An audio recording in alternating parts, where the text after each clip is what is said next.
welcome to this episode of Aussie English. Today I'm going to focus on teaching you guys the present perfect tense versus the simple past tense.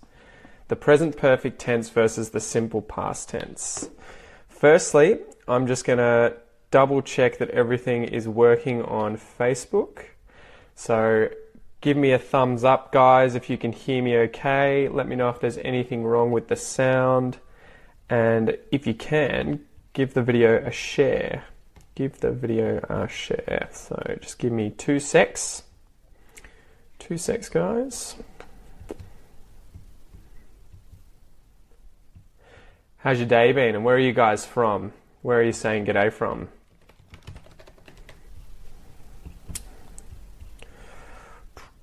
So give me a thumbs up, click the love heart, guys, if you can hear me okay, if the sound's all good, and we can get started relatively quickly once a few people have shown up.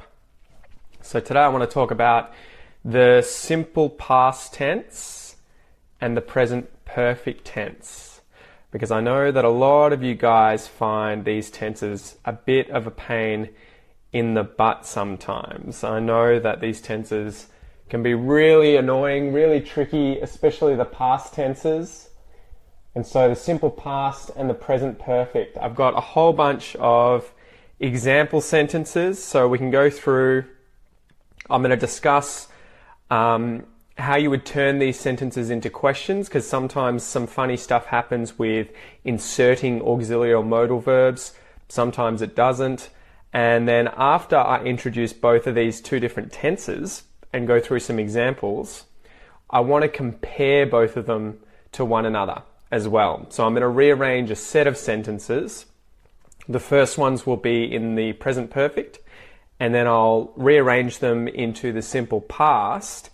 And I want to discuss how I sort of change how I think about these things, what's going on in my head as a native speaker when someone uses and says, when someone uses each of these sentences, each of these tenses to say the same sort of idea or phrase, I guess. Anyway, let's get into it. So the simple past. Can you guys tell me what the simple past tense is used for in English? The simple past tense. So things like I walked, I looked, I saw. Do you guys know the answer to that? The answer is that the simple past tense is used to talk about an action that's taken place in the past and is completed. So the action is finished. The action has happened in the past and it's over. It's completed. It's finished. So some examples. Some examples could be James Cook discovered Australia in 1770. James Cook discovered Australia in 1770. That's obviously happened in the past and it's completely finished. He discovered it in that year. He didn't discover it for 50 years. It happened in 1770 and then it was finished. It was completed. If you want to turn this into a question using the simple past, what do we do? What do we do if we want to use the sentence James Cook discovered Australia in 1770, and we want to convert this into a question? We have to invert it for one, and we do this by using the auxiliary verb did. So we would say, did James Cook discover Australia in 1770? So we say did, and then we use the verb in the infinitive, or just the base form, discover. Did James Cook discover Australia in 1770? All right, so the next one. My father died last year. My father died last year.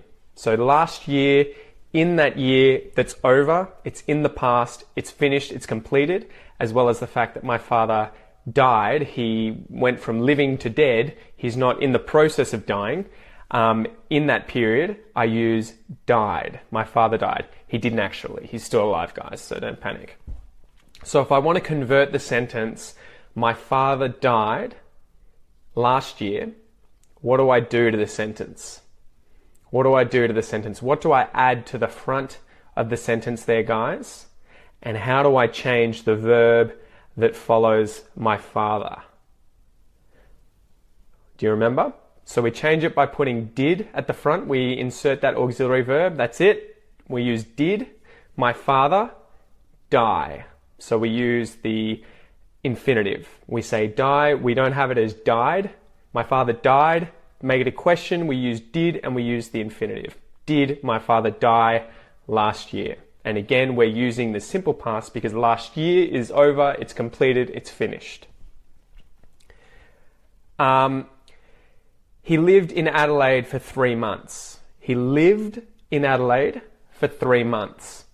If we want to turn this into a question, we'll say, did he live in Adelaide for 3 months? Did he live? So did at the front, he, and then live in the infinitive form, and then in Adelaide for 3 months. And again, this is obviously in the past and it's completed, it's finished. The last sentence that I'll go through before we get into the present perfect, guys, is we travelled to Queensland yesterday. So you could say yesterday we travelled to Queensland, or we travelled to Queensland yesterday. What do we do if we want to turn this into a question? How do we change that sentence, guys? Imagine that yesterday's at the end. So the sentence is, we went to Queensland, or we travelled to Queensland yesterday. How do we change that into a question? What do we insert at the front? We insert an auxiliary verb, and the auxiliary verb in the simple past is did. So did we travel, or did we go, if we're using the verb to go, to Queensland yesterday? Did we go to Queensland yesterday? Did we travel to Queensland yesterday? So that's the simple past tense, guys.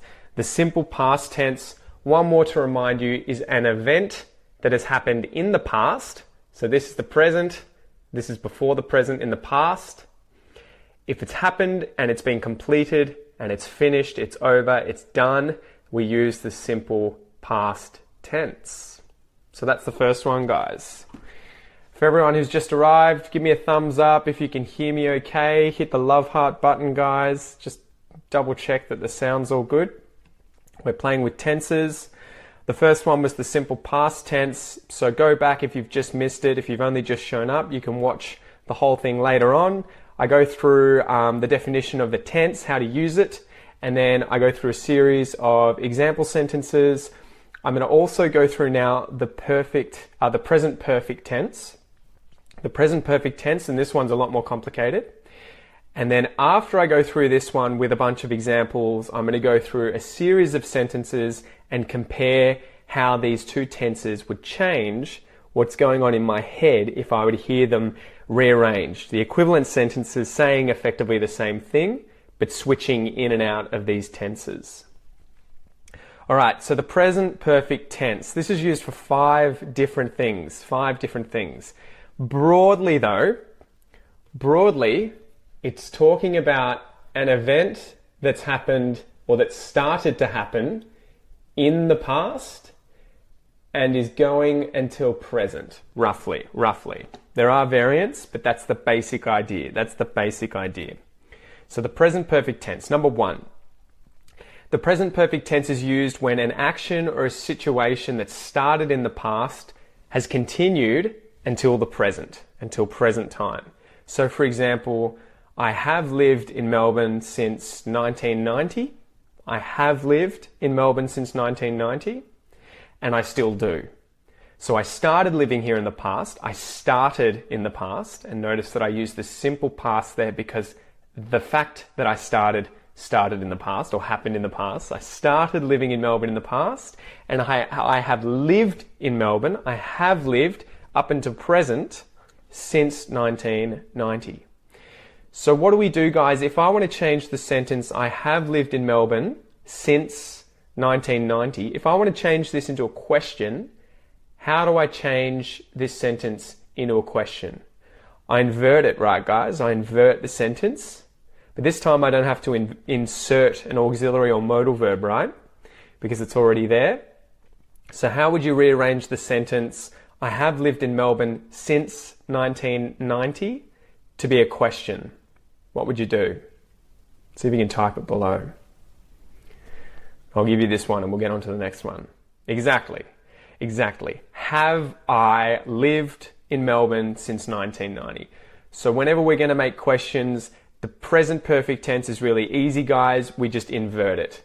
We take the verb to have that'll be conjugated in the present tense and we put it in front of the subject, in front of the pronoun, in front of the name, in front of whatever it is, the noun.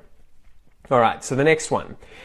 We can use the present perfect tense when an action is performed during a period that hasn't finished yet. So it started in the past, it's still going until the present, but this thing hasn't been completed. It hasn't completely finished. And if it had completely been finished, that's when we use the simple past. So this thing has started in the past, it's being performed, and it's going to the present, and it's still going. An example could be, she has been to the beach twice today. She's been to the beach, she's gone to the beach, she's been to the beach 2 times, twice today. Twice today. The reason we're using that is because she could still go again. So at the moment, she went to the beach earlier, she went again earlier, and she's still thinking, maybe, oh, I might go later. So far, I've been twice, but I might go later. So she has been to the beach twice today. How do we make that into a question?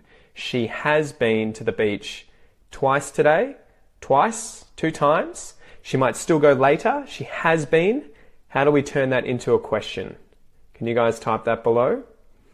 See if you can rearrange that sentence. She has been to the beach twice today. And then I'll get on to the next one. Exactly, that's it. Has she been to the beach twice today already? Has she been? Good, you guys nailed it. Number 3.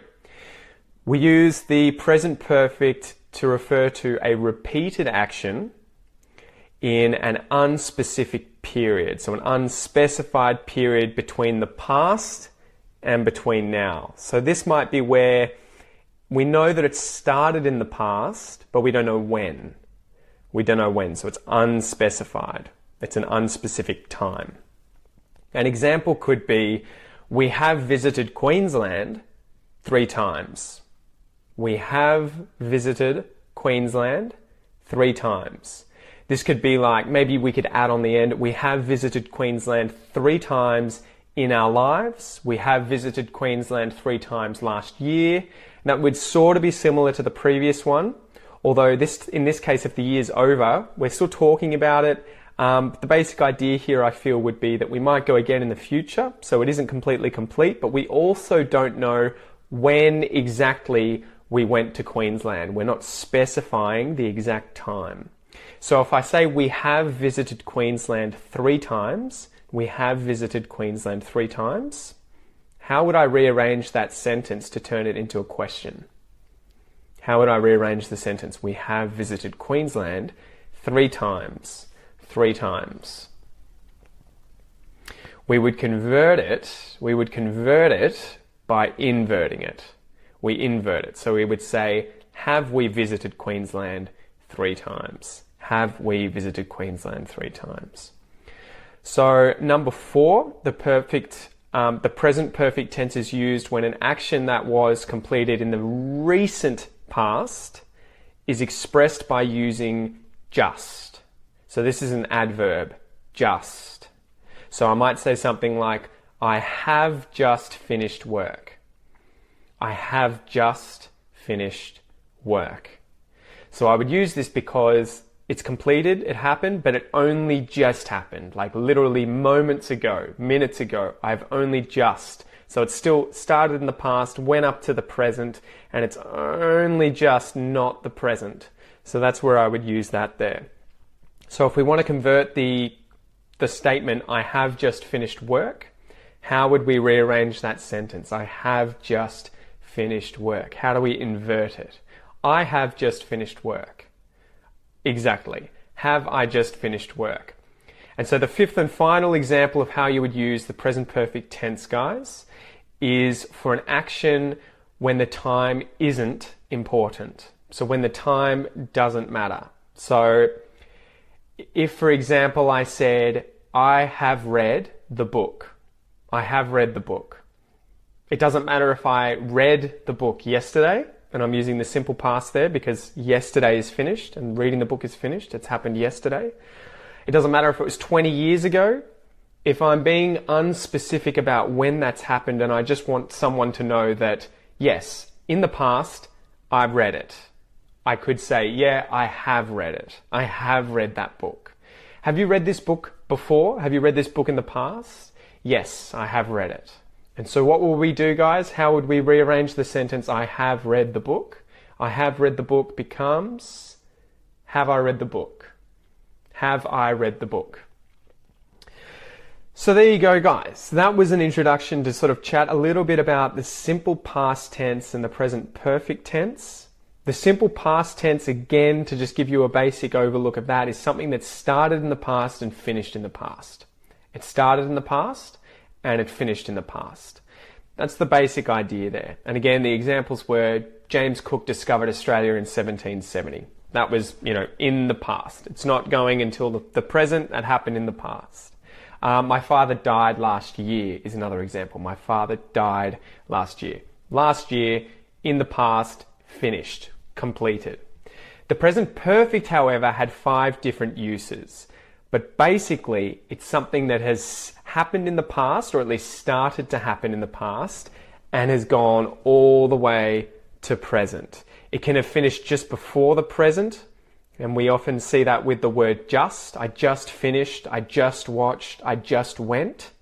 And we can also use it for completed actions where the time isn't necessarily that specific, where it doesn't matter that much, it's not important. And the example that we went over was, have you read this book? You don't really care about when it was, if it was yesterday or 50 years ago. You can say, yes, I have read the book. I have read it. All right.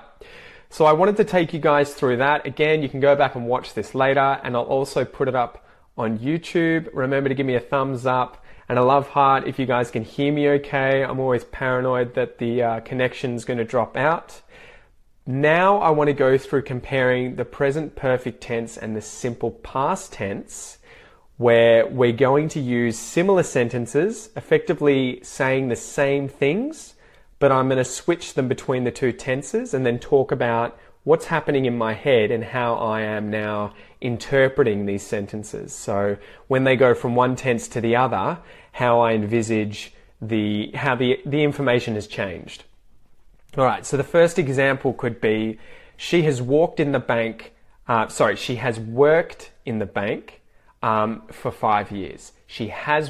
the bank for 5 years. So if I hear she has worked in the bank for 5 years, I think she started 5 years ago and she's worked until present. And so she still works there. She has worked there for 5 years. Up until present, she's still got her job. If we convert this into the simple past and I say she worked in the bank for 5 years, instantly in my head I'm thinking she doesn't have that job anymore. It's over. It's finished. She's left. Maybe she was fired. But the 5 years that she worked at the bank is now completely shifted into the past.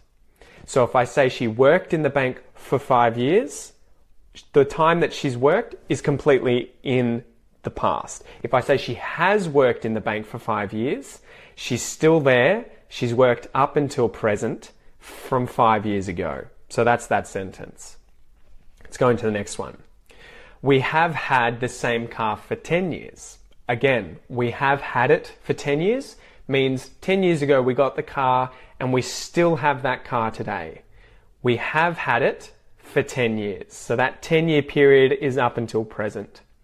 The moment we change this sentence into the simple past though and say we had the car for 10 years, it makes me think we don't have the car anymore. The car's gone. We had it for a period of 10 years, but that entire period where we had the car, that period is now completely in the past. So we no longer have it. We had the car, it's completely in the past and we don't have it anymore.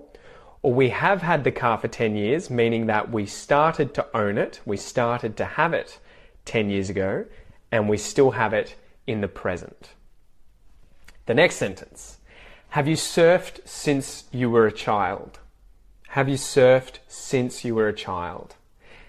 This one has multiple meanings, funnily enough, at least when in the present perfect.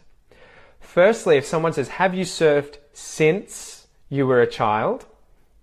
The since in there could change the meaning.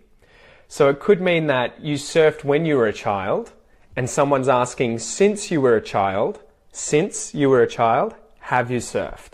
So in the period between when you were a child and the present, have you surfed in this period of time? So if someone said to me, have you surfed since you were a child? I could say, no. The last time I surfed, I was a child. I haven't surfed since I was a child. The last time I surfed was when I was a child. However, this could also mean, since you were a child, have you surfed? Meaning, have you been surfing that whole time? Did you begin to surf when you were a kid? And up until present, you've been surfing. You have been surfing, or you have surfed. So for that whole period of time, you have surfed. Since you were a child, you started when you were a child, and it's continued to the present. Have you surfed since you were a kid? If we put this into the simple past tense though, what question do we use, guys? So it is, have you surfed since you were a child? If we turn it into the simple past though, we get rid of have. What do we put at the front of this sentence, guys? What auxiliary verb do we use instead of have? And what happens to the verb in the sentence now? Is it the past participle or is it the infinitive? It is did you, exactly. Did you surf when you were a child though? See, the difference here is that we've switched from when, or we've switched from since to when, because the period isn't ongoing. If it's ongoing, we use since, but because now we're using the simple past tense, we're talking about something that started and finished in the past, and so we use when to talk about then. If it's since, it started here and it's still going, since. So, did you surf when you were a child? To me would say, in the past, when you were a child, would you go out surfing? Did you surf? It could be once, it could be 1,000 times, but in the past, when you were a child, did you do that? Did you surf? Did you surf? Alright, so those were all examples of actions started in the past that continued to the present, those sentences, and then we converted them into the simple past. And I sort of talked about how my mind reinterprets what these sentences mean. So this time we're going to go through a few sentences here that in the present perfect tense mean the period is referred to that hasn't finished. So this thing has started and it's gone all the way to present. So for instance, I have worked hard this week. This week, I've worked hard. I've worked hard this week. That means that when this week started and I started working, since it began up until present, I've been working hard. I've been working hard this week, or I have worked hard this week. If we convert this now into the simple past tense, I worked hard this week, how do you guys feel like that would change the meaning behind these sentences? So if it is, I have worked hard this week, meaning it started in the past and I'm still working this week. Maybe I've got 2 days of work left. So I've been working hard. I have worked hard. I'm going to work hard tomorrow. It's ongoing. It's in the present. But if we make it, I worked hard this week, it changes it because it means that work is finished for the week. It's over. It's done. I have worked hard this week. It could be that the week is finished. And so you have worked hard this week because you can no longer work this week. The week is finished. Or it could be that you don't have any more work this week. So it's the idea that you can't work anymore. I have worked hard this week, meaning so far I've worked hard and I'm probably going to work hard tomorrow. I worked hard this week because it's now that whole period of me working hard has been completely shifted into the past tense. I'm not going to work again this week. The week's over, whatever. It's in the past. I worked hard this week. Whereas if we're in the present and I started working hard this week and I'm still going, I have worked hard this week. It has rained a lot this year. That's another example. It has rained a lot this year. This year is still going. It started raining earlier and it's rained since then, off and on, maybe the whole time, to present. It has rained a lot this year. If we make it rained a lot this year, it rained a lot. The basic idea, like the work example, is that the year is finished. So it can't rain anymore this year. So it rained. We use the simple past. Happened in the past. It rained this year.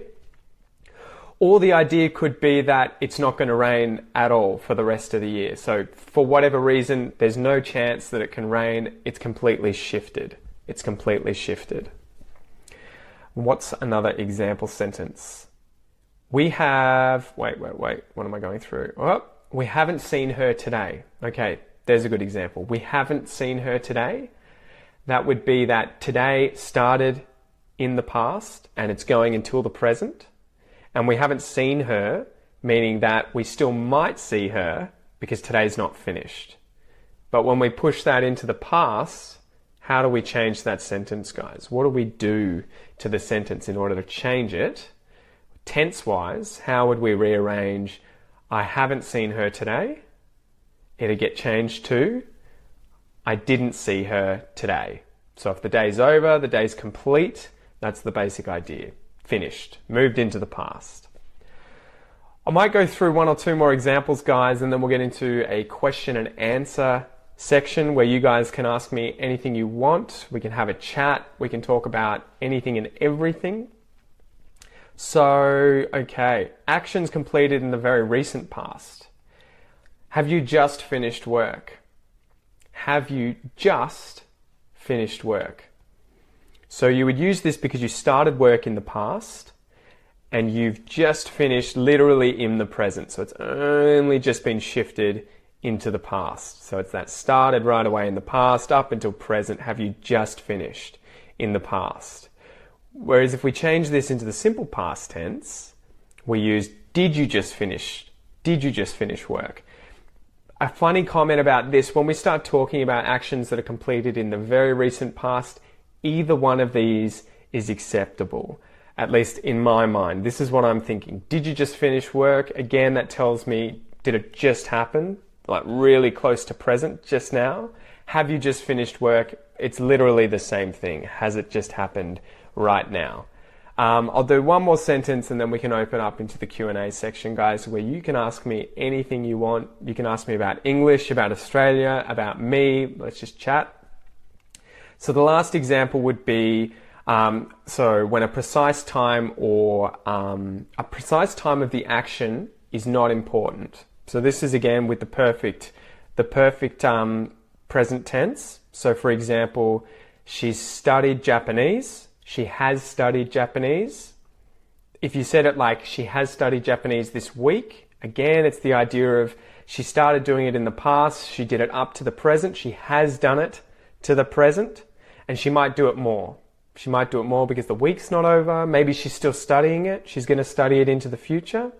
But if we say she studied Japanese, she studied it, and we push it into the simple past, she's no longer studying it. It's finished. Whether she studied it today and she's not going to study it anymore today, or whether she studied it at university for 5 years and she's not studying at university because it's been pushed into the past.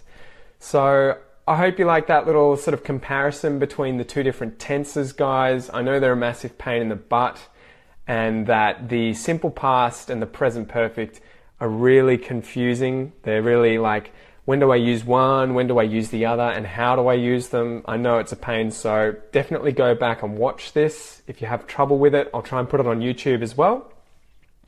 Until then, I've got, excuse me, I've got quite a few questions. So if you guys have questions, as always, put your questions in the comments and they'll take a little while to come up, but I'll try and answer as many as I can when I start seeing them.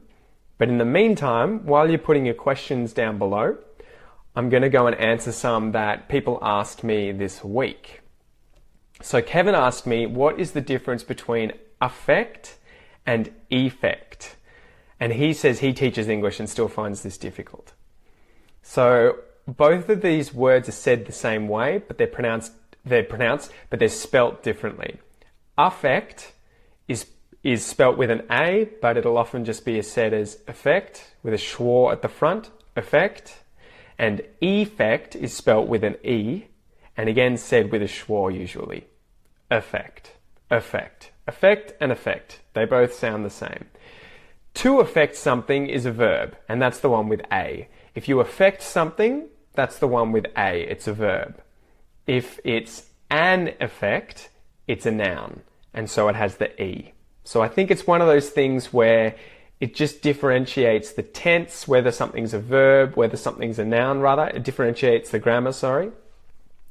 But you can convert the noun into a verb by adding to have an effect on something. So for example, you might say, he affects her, and we can convert that from being the verb into the noun by saying he has an effect on her, right?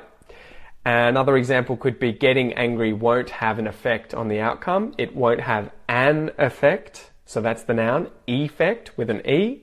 Or you could just say getting angry won't affect the outcome. Affect with an A. Effect. So that's the difference. Affect with an A is the verb and effect with an E is the noun. But that they're both pronounced pretty much the same as just effect with the schwa. What else have we got here? Some of these other questions were pretty epic. So Marilyn, Guilherme and Diago asked, how do they improve listening comprehension, especially when dealing with native speakers of Australian English or with English in general? So there's 4 main things that you guys can do to try and improve your listening comprehension. First, obviously, listen every day. Consistency is king. Consistency is king, meaning that it is very important.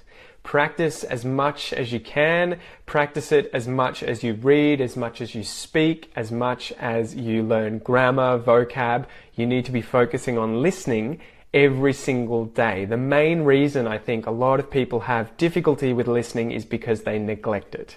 They don't focus on it enough.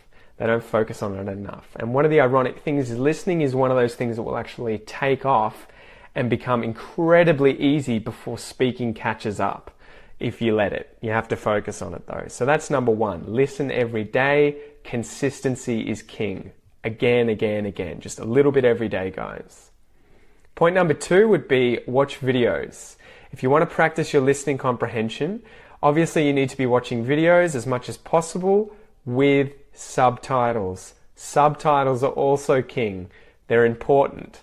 Subtitles you need to put on the bottom of films, obviously too, that are using the English that you're trying to learn, the pronunciation that you're trying to learn. It could be American English, British English, New Zealand English, but have subtitles because they are going to make the words that you otherwise would have missed obvious. So you're not going to miss them as easily. You're going to see them. If you didn't hear it, you're going to see the subtitles and you're going to be able to say, okay, I'm going to go back and listen again, until I hear the thing that I just missed. So watch things with subtitles. And that's good because it's a 2-for-1. It's a 2-for-1 in that you're focusing on the visual, you get to look at the subtitles, but you're also listening at the same time. So you're using both your auditory system and your visual system. So it's a 2-for-1, 2 birds, 1 stone. You get more bang for your buck. So there's a few expressions there for you guys. You can also remove the subtitles if you need to. If you want to just practice listening after you've listened once or twice, you can remove the subtitles. Get rid of the visual crutch if you need to get rid of the subtitles and just practice listening after you've seen the thing, after you've watched the thing once or twice. And also, I guess, on things like YouTube, beware of automated subtitles. They're pretty much 70% correct, but they tend to screw up quite a lot of words. So there you go. That's number 2. Number 3, listen to different levels. You should listen to different levels of English. So advanced materials, beginner materials, mix it up a bit. Use graded materials for learners, especially if you're at the lower level and you need to sort of get your way up the ladder slowly. You can use these materials to sometimes consolidate your language learning too. So to consolidate, like to reinforce, to make stronger from the languages, from the language that you've learnt in class or in a class, a textbook. So quite often it's good to just go over those quite a bit using graded materials. You can also use more difficult materials aimed at natives. So this could be radio, it could be the news, it could be TV shows, it could be movies. You want to experience how the language is used by natives, with natives, or for natives, how the language is being used naturally. That's one of those big step ups that you have to kind of make. You have to get used to the language being used at native level. And the only way to do that is by doing it. The only way to get used to it is by doing it as much as possible. Focus on intonation, focus on connected speech, focus on unique pronunciation of different dialects, focus also on how pronunciation may change. That's one of the things that I emphasize a lot, guys. Focus on the connected speech. So for example, what have you been up to can often get converted all the way down to what you've been up to. What you've been up to. So a lot of the time, it's not that your brain doesn't know how to deal with these sounds. You're going to understand the sounds that I make, but you just don't get the fact that what have you been up to will often get contracted down into what you've been up to. So that's why I feel like learning contracted speech and contracted pronunciation of words is really, really crucial. And Australia does this so much. We do this a lot. Anyway, the last one, point number 4, speak with native speakers. Speak with native speakers, guys, as much as possible. Get your nose out of the books. So your nose is in the books. Get your nose out of the books and go and speak to people in the real world. One tip that I gave one of my friends, Estefania, who was staying here for a while, was to pretend like you're lost. If you're in Australia at the moment, go into the city, find yourself a map and just hold it out and look confused. And in Melbourne, within five minutes, you'll have someone come up to you and ask you, do you need help? And just make something up. You know, it's harmless. Lying can be okay. It's going to help you learn English. It can be harmless. So pretend to be lost. You can find people on italki, which is a website with cheap teachers where you can find people from all over the English-speaking world. You can find people on websites like Speaky. So you could go on there and look for Australians trying to learn your language and you guys could have an exchange. Speaky. There's Facebook groups, obviously, with language learners, and you can go to language meetups in person as well. There's a few here in Melbourne. One of them's called Lingos, which is the one that I go to. Mundo Lingo. There is also the Language Exchange, I think it is, that's in Melbourne Central. So go to some of these language meetups and just practice with Australians, with foreigners. Keep using the language and keep listening to it. So that's it. I think too, I guess one last thing would be you need to get into that uncontrolled environment where you don't have complete control, where you have to improvise. You're going to have to make it up on the spot. So you have to think on your feet. You have to prepare for the unexpected. You have to react to the unexpected. You'll learn not to panic when you don't understand everything you hear, and you're going to learn to read signals, to read intonation, context, body language, to get over or to get past the language you don't understand. So those are the basic 4 things for improving your listening comprehension. Listen every day, watch movies and any sorts of TV shows, just basically video with subtitles. That's number 2. Listen at different levels is number 3. And then 4, try and find native speakers and go and chat to them. To finish up, I guess, this question, I have a list of suggested TV shows and movies for you guys in Australian English. So these are the kind of TV shows and movies that I recommend that you try and find, especially if you can go to places like JB Hi-Fi. They'll have these, I think I found a whole bunch for $6. DVDs for $6. That's like a coffee. That's like a coffee, guys. So the TV shows that I suggest for you, Underbelly. Underbelly is a good one. This is kind of like drug deals, gang crime, violence, sex, that sort of stuff. And it's sort of based on the true story and in different cities around Australia. So Underbelly. Kath and Kim, that's a good one for strong Bogan accent. They're two women. It's a comedy. They tend to have really, really funny kind of engagements with one another. Sea Change, that's more of a romantic comedy TV show that was filmed down near the Great Ocean Road. Sea Change is a good one. Round the Twist was also filmed down the Great Ocean Road, and that's a comedy, kids comedy kind of thing, young adult kind of comedy. I loved that. Round the Twist is a good one. Then there's also ones like Blue Heelers, McLeod's Daughters. These were those long-running TV shows from when I was younger. And then Home and Away and Neighbours are also the standard TV shows that are like on every single day, that are, what are they called again? Like melodrama, that are on TV every day. So Home and Away and Neighbours. Movie-wise, I would suggest The Castle. That's a comedy. I would suggest The Dish, also a comedy. Chopper, that's more about a violent gang member from Australia. The Nugget, that's another comedy about finding gold and what it does to a group of friends. Kelly, that's a really, really good one about Ned Kelly, who was an outlaw from the mid-1800s and his tragic story. Kelly. Priscilla, Queen of the Desert, that's a funny one about drag queens that go on a bus trip around Australia. Muriel's Wedding is a good one. The Crack is a good one. Crocodile Dundee, Wolf Creek, Rabbit Proof Fence, Strictly Ballroom, and Looking for Alibrandi. And remember, guys, I'm going to write these down for you and put them on YouTube. They're all the TV shows and all the movies that I would suggest. Anyway, let's get into some of your questions, because I know you've been waiting patiently. If I want to ask a quick question, is it difficult to test the action? What's the best way to use? Maybe can work for two cases, simple past. I would need to know the exact, is it difficult to test the action? Because that's in the present tense, and you're asking if I can use it in the simple past tense. That would be, was it difficult to test the action? Or it was difficult to test the action. And if I put it into the present perfect tense, it would be, has it been difficult to test the action?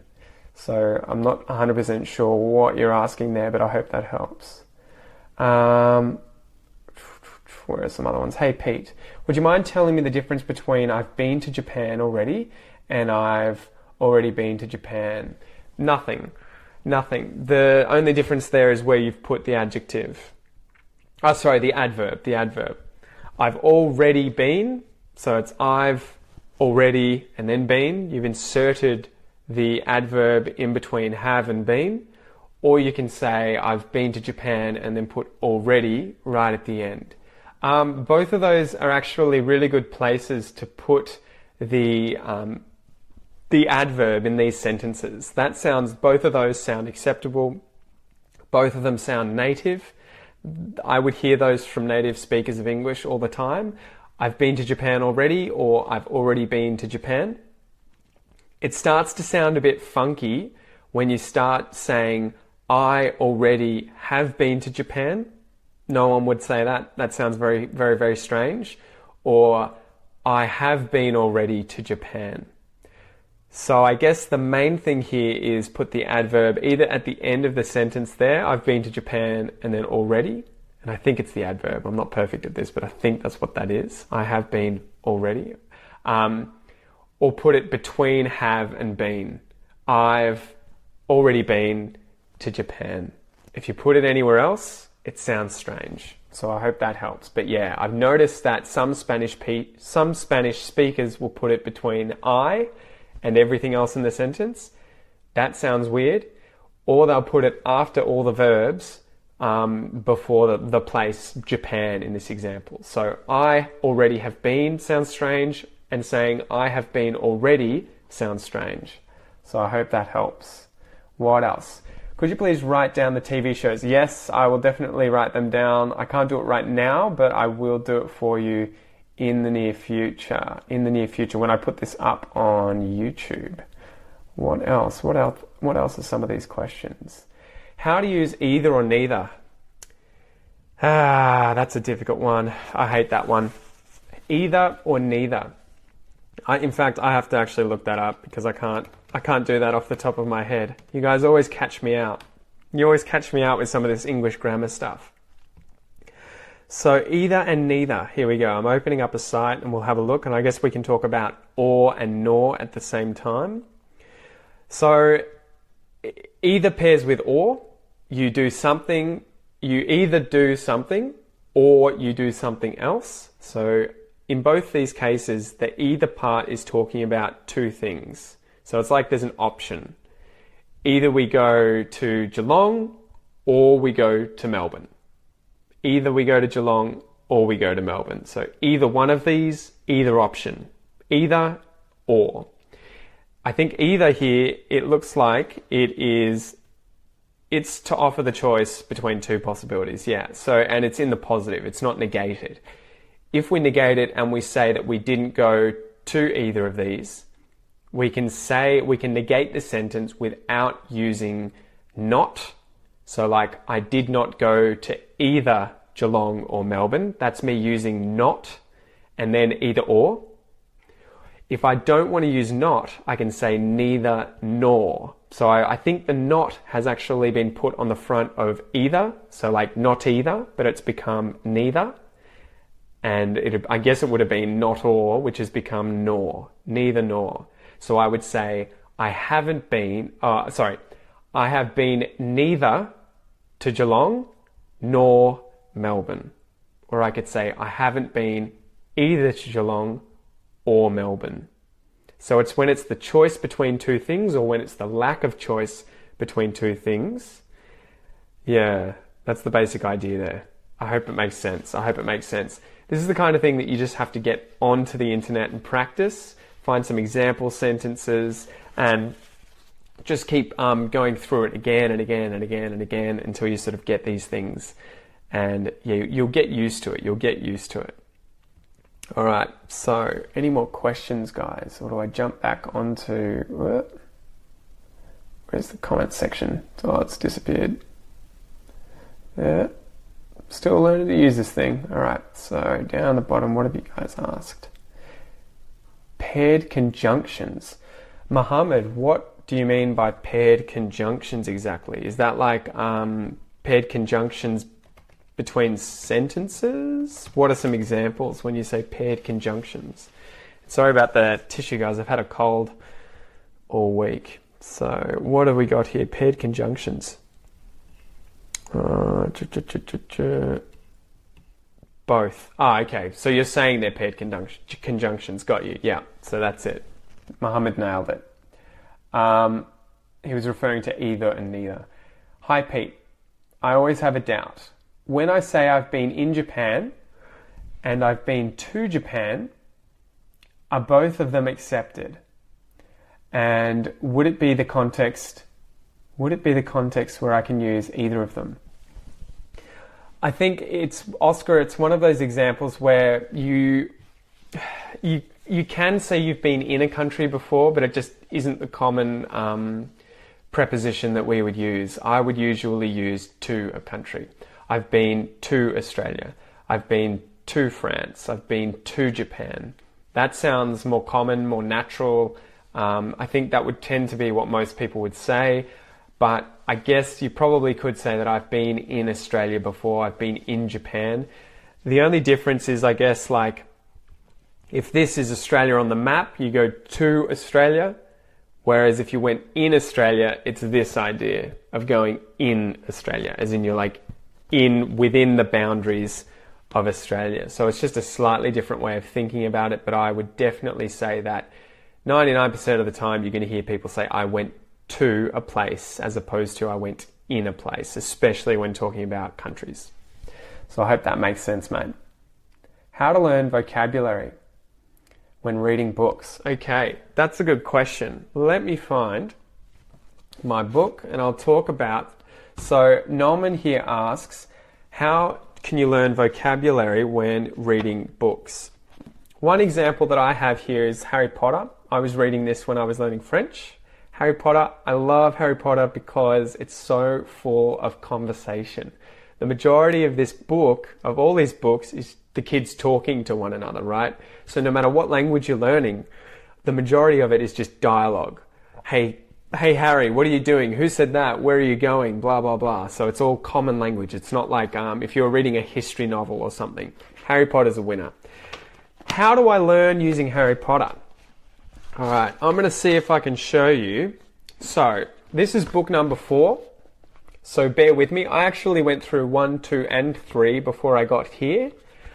I would go through, and I'm not sure how well you can see this. You should be able to see it on this page. I would highlight every word that I didn't know or was unsure about. And by the time I got to book 4 here, I was relatively good getting, a handful of words every page. And then in pencil, I write the definition in English.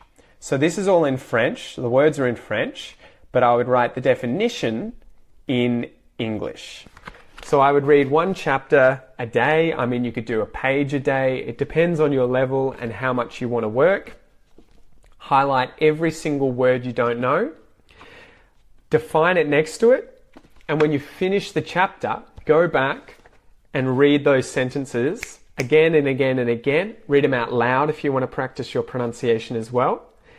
And have in your mind the meaning of that word. If you forget, look at what you've written in your native language and then read the word again. Forget, look at your native language definition and then read again. I would just do this over and over and over and over and over. Aside from that, you can obviously take the words out and you can write them down on a notepad. So I would, at the end of the day, every time I finished a chapter, I would find all the words that I had trouble with. I would list them. I would have the definitions next to those words, and then potentially even the sentences. And I would enter these into a program called Anki. I've done videos on Anki. If you want to look for those, jump on Facebook. Jump on YouTube. There's some Anki videos, A-N-K-I. And what I would do was that I would take the sentences from the book and remove the word that I couldn't remember. So when you create these flashcards in Anki, you can create them with sentences and you can chop out the word you're having trouble with. And so when you see these cards, you look at the front of the card, but on your computer, and it'll have that word missing and you'll be thinking, oh, okay, was it bup, and then the word was this. And on the other side of the card, you'll have the sentence with the word there, with the definition down the bottom. That is by far and away the best way to learn vocab. Use these books like a filter. So every time I went through these books, every single thing I didn't understand, I would take out, I would learn, and the next time I come back, I know every single word in this book after I do that process, and it's on to the next book. You do that again and again and again, and pretty soon you're going to quite quickly run out of words to look up. So that's how I would learn vocabulary using books. But you have to actively go away and practice the stuff you don't know or that you are uncertain about, or else it just keeps going over your head. Because quite often you can gain the idea, you can understand from context, and you don't need to look everything up. But if you want to improve and learn that vocab and start using that vocab, you need to go and look it up and practice it again and again and again. The good thing too about this is that I can sit down now at any time and I can open it and I can look at these words, see the definition, read them out, practice them again. It's always here. So that's how I learn vocab with books. More questions, guys. What else? Hey, Pete. Do you have any tips to improve fluency and to find my own good speaking pace? Sometimes I struggle at speaking because the native speakers expect a fast answer and I'm... bugger, mate. The comment disappears after that. That's a difficult question. So how can I improve my fluency? I think one thing, like I just went over with the vocab stuff out of the books, I would look for sentences that I like, that I can tell are conveying the ideas that I normally want to convey. So for instance, in books like Harry Potter, where a lot of it is dialogue and a lot of the people are speaking to one another or about other people, they're going to be using phrases that are very, very common that you could be using.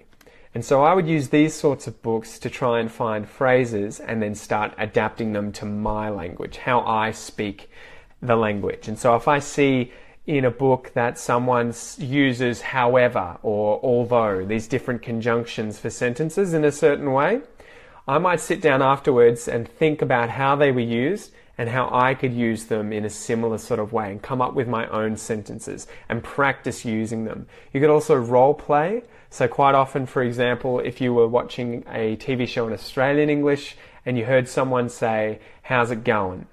How's it going?" I would sit there and be like, "Oh man, that was awesome. That sort of greeting, I want to use that. I'm going to use that now. How's it going? How's it going?" And I would sit down and practice it. How's it going? How's it going? Hey man, how are you? How's it going? And I keep sort of adding different sentences, different phrases, and slowly my fluency will build. And so that's the main thing, I think. Keep listening for these sorts of things that you think, "Oh, I can totally use that and put that into my language. I'm going to speak using that. I'm going to take this, I'm going to take that." And slowly your language is going to expand. But then also practicing on your own. So, for instance, if I was nervous about using a certain phrase or a certain expression or a certain word, I get over that by practicing it alone in my room. I'll practice it, a couple of times. Maybe I'll make up a story on the spot. I'll speak out loud and I'll use those expressions until I feel comfortable saying them, until they're easy, until they come out of my mouth fluidly. That improves the physical fluency of the language coming out more easily. And so you can do that whenever you want. You don't need other speakers there. You don't need anyone else. You can do it in your own time. That's what I love about that. You can practice, and I would do that. I would sit down playing with the phone, learning French, and just be chatting to myself. Aujourd'hui, je veux faire quelque chose, je veux faire ça, je vais faire ça, like blah, blah, blah, blah, blah. You just make it up and you just have fun. So I hope that helps. What else have we got here? What about the verb used? Used it should be according to the nearest subject when we say neither Tom nor his parents have a car. Wait a second. All right. So what about the verb used it? Used it should be. I'm not 100% sure what you're asking, Mohammed. When we say neither Tom nor his parents have the car. Okay. Do you mean like why do we put the verb at the end? I'm not 100% sure what the question is, but yeah, you can say that. You can say either this or this is what we're going to do. So you say that. You give the two options at the start, and then you say the rest of the sentence, or you say, yeah, in this case, neither him nor her have blah, blah, blah, blah, blah, do blah, blah, blah, blah, blah, the verb afterwards. So you can definitely do that if that's what you mean. Pete, what about what have you studied versus what did you study last week? Kate wants to know what have you studied, which is in the present perfect tense, versus what did you study last week. In this case, the difference is what have you studied, meaning in the past, all the way to the present, or just before the present, what is it that you've studied? So that could be a period of 50 years. It could be just today.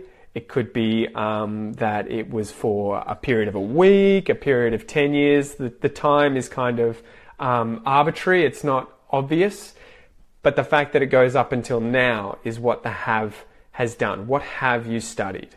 Until this point in time, what is it that you have studied? As soon as you say, what did you study? It puts it in the past. What did you study? It could be, what did you study yesterday in class? Yesterday in class, I studied blah, blah, blah, blah, blah. It could be last year at university. Last year at university, I studied blah, blah, blah, blah, blah. The main point is that it's no longer happening. It's been pushed into the past. So the simple past tense means that it started and it finished in the past. My head's the present. Whereas the perfect present or the present perfect started in the past but goes until now and potentially into the future. So for instance, yeah, if I was studying at university at the moment, you could say, what have you studied this year? And it would be that idea of from the past to now and potentially into the future. What did you study this year? It's finished. It happened all in the past. So I hope that helps.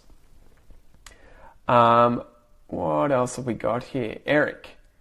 Hi, Pete. How's it going? I've got a couple of questions. I wanted to know how to use fly off the handle, about, and livid.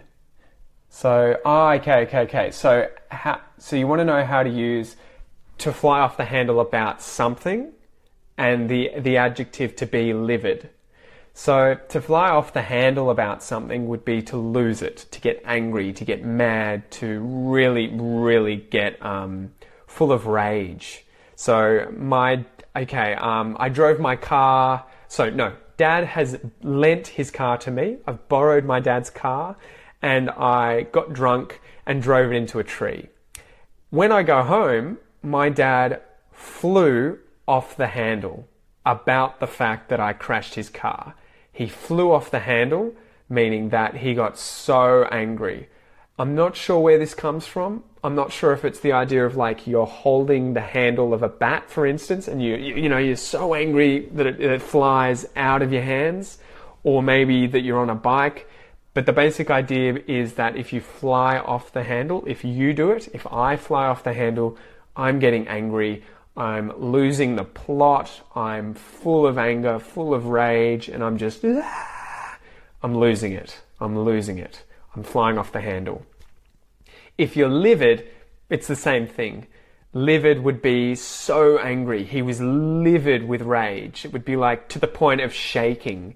He was absolutely livid. He was livid about the fact that I drove his car into a tree, that I got drunk.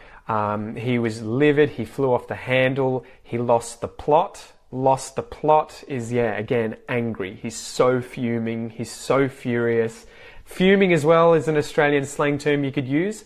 Fuming, the idea of like fumes are coming off, like smoke is coming off. He's so angry, he's fuming, like, oh, he's fuming, he's flying off the handle, he's livid, or he's lost the plot, meaning he's furious, he's angry, he's full of rage. I hope that helps.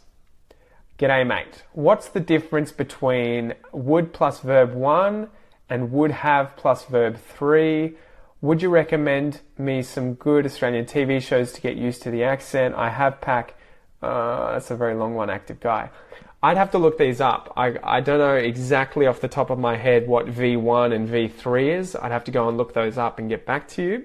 But I'll save this question and I'll try and answer that in the future. TV show wise, we went over some of the TV shows in this episode. I'll go back. When I take the video down, I'll put the names of the different TV shows on the video so that you can watch it on YouTube and see which ones I recommend. So there you go. What else have we got? What about the use of with in the ends of sentences? Well, that is incredibly broad. With will mean two things or more together usually. So for instance, if I get along with someone, that means that we are really good friends. We get along with one another together. We get along together, we get along with one another. If I go to the movies with someone, it means I go to the movies together, two people together with each other. So with is just two or more things joined together with. What's up, Sop? All right, looks like I've gotten to the end of the sentences there. Sorry, the questions. I had a few more to answer here from today. So Hussam asked, could you please say the most common phrases that Aussies use in daily language? So I wrote down 5 phrases for you guys to give a go.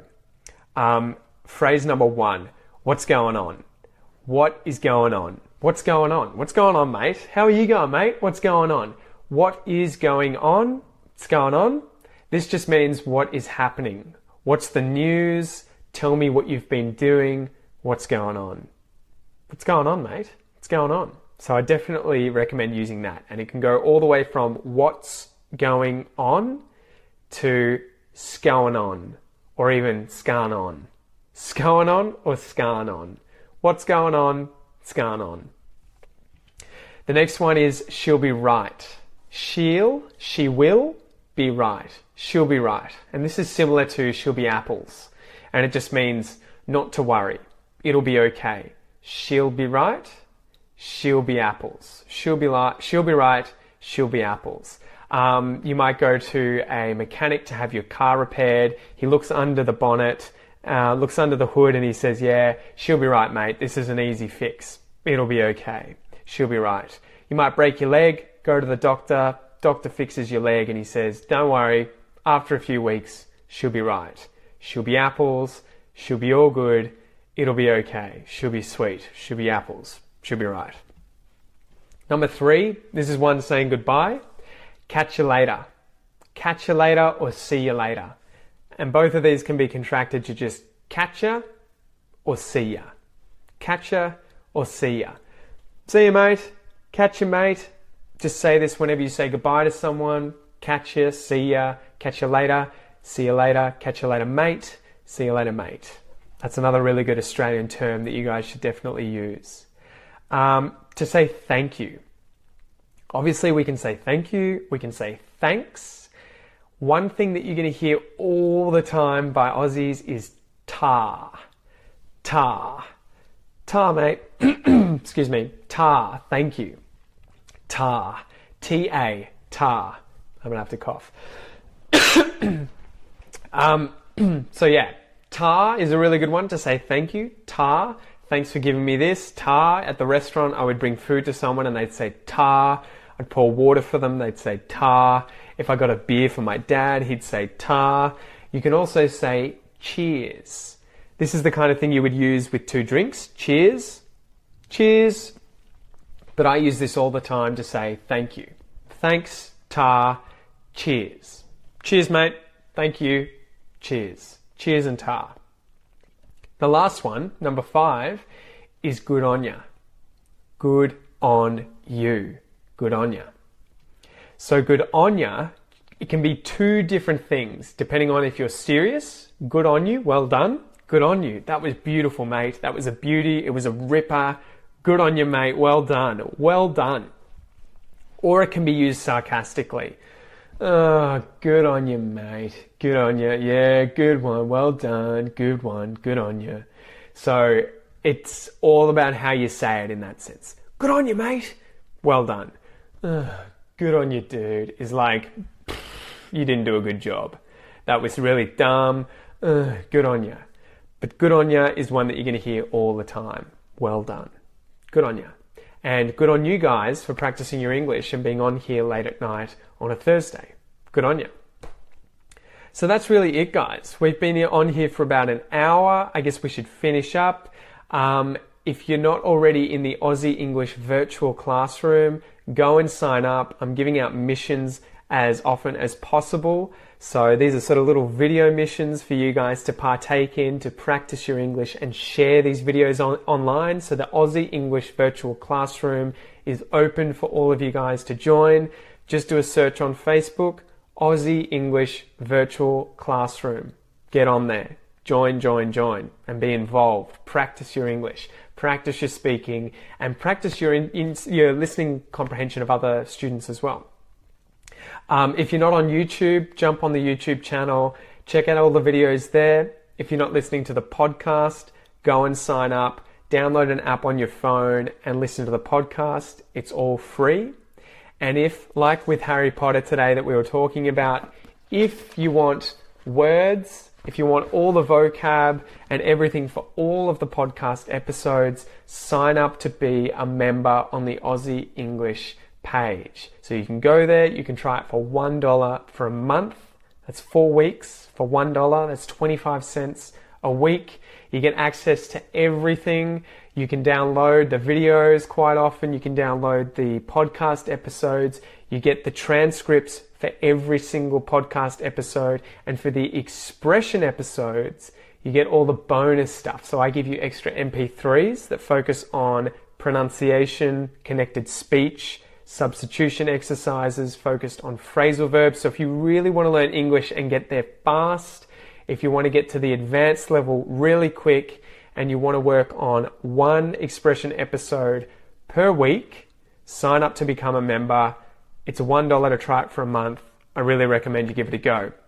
Also, I want to say cheers and I want to say ta and good on you to everyone who signed up to the Patreon page and has donated money towards the Aussie English podcast. We're working it up. I'm slowly getting it there, guys. So if you want to donate anything from $1 per month, you can go to the Patreon page. I'll put all these links in the description and you can sign up to be a patron, which means that you support the podcast and help me keep ads off the channel, off the podcast, and to keep doing what I love doing. Anyway, thank you so much, guys. You're awesome. I hope you enjoy the episode. And if you have any questions, feel free to message me. Feel free to email me.